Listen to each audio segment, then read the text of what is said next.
Oh, that is so good. I would just about rather eat my soup than anything on earth. Hi, it's Healthful Hints from Carrie Ellis, and here we are with Super Immunity Soup. Everybody's heard of chicken soup for when you're sick, and this is beyond chicken soup. Many of us live in northern climates. It's winter in North America, winter in the northern hemisphere of the world, and many people struggle with being sick in the wintertime. So this is a way to really support your immune system and help fortify the body in order to be really well. Of course, there are things beyond soup which have to do with cleansing and simple diet, but we won't get into those right this second.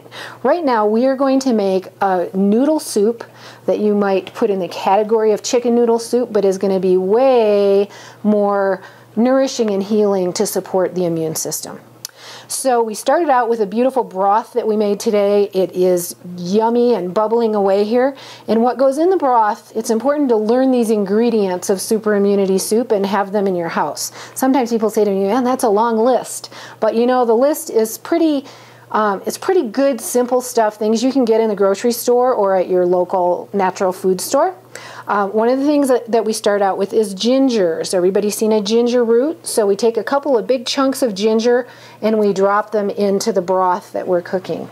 I like to keep it in big chunks because ginger can be kind of hot, and it's nice to pull it out before you eat the soup. It's a cultivated taste. Some of us like to eat it.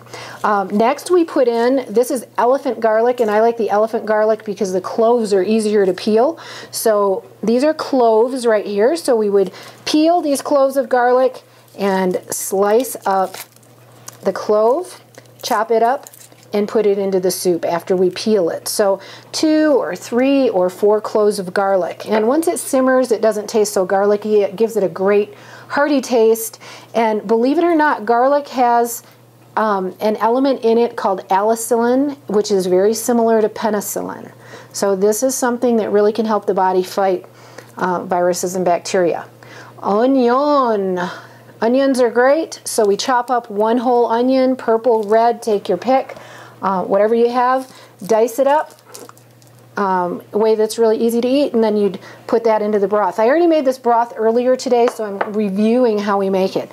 Along with these fresh things, oregano is a great antibacterial, antiviral, antifungal, and we take oregano, and I actually buy this stuff by the big bag full, and we put a couple of heaping tablespoons of oregano into the broth.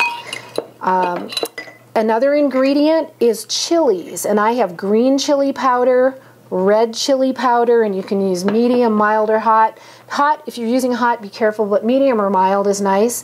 And ground red chilies. So anywhere between a half a teaspoon of, say, green chili powder, half a teaspoon of red chili powder, and I love this crushed red chili. It's just a really nice ingredient in there. So I'm going to go ahead and add that additionally to what I already have in.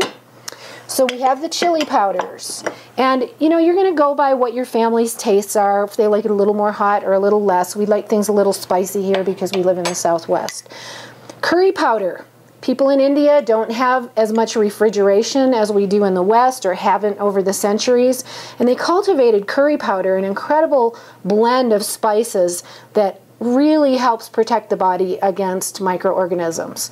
So we put a big heaping teaspoon of curry, and you might say, well, I don't know if I like curry, but once you put it into a soup like this, it relatively disappears, and it just becomes one of the ingredients that gives it a robust flavor. Cumin is another one of those great Indian spices, and so we put a nice spoonful of cumin powder in. And this is coriander. We're not going to put this in this particular soup, but it is another ingredient that I use on a regular basis. So we've got this broth bubbling away. I started it about an hour ago, and the ginger and the garlic and the onions and the herbs and spices are simmering. It smells really good. So what we're going to add to it at this point are some noodles, and so we're going to have noodle soup. And these noodles are rice noodles. Many people have sensitivities to wheat and other grains, so I like using rice noodles in a soup, and I've bought these rice noodles from an Oriental market. You can usually find them at your grocery store, and I like to break them up a little bit as I put them in. which just makes them easier to eat. So we break them up into smaller pieces. Just crunch them up with your hands. They're kind of crunchy. It's easy to do. And add a good amount of those.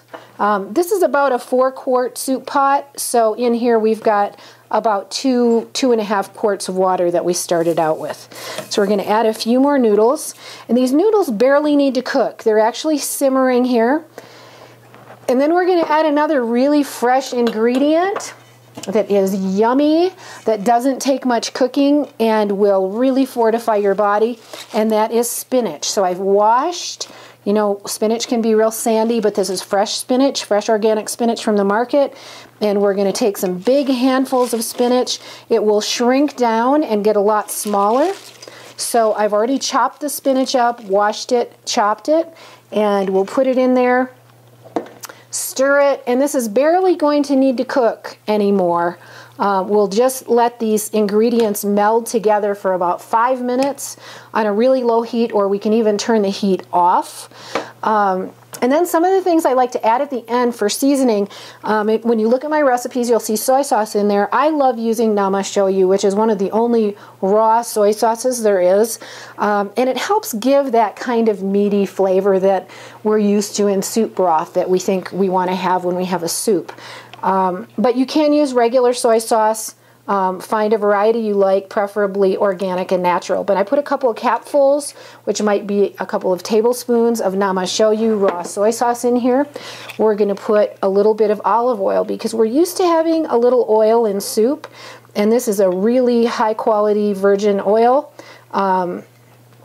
We don't really want to cook that much, so we add it right at the end.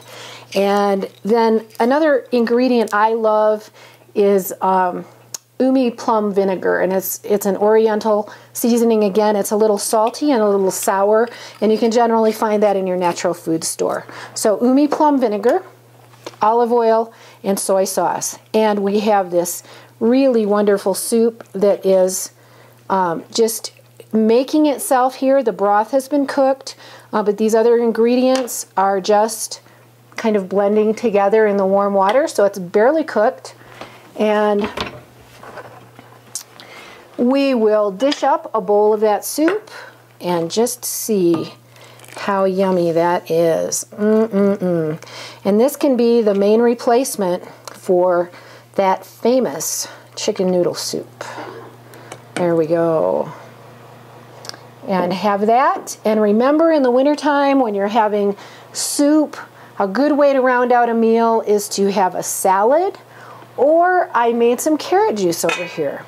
And we can actually have a nice glass of carrot juice along with the soup. It gives us fresh, raw, living enzymes, vital food, and gives us a really healthy, nourishing, very light meal that will help our body be more strong in the area of protecting itself in the wintertime. Have a good one.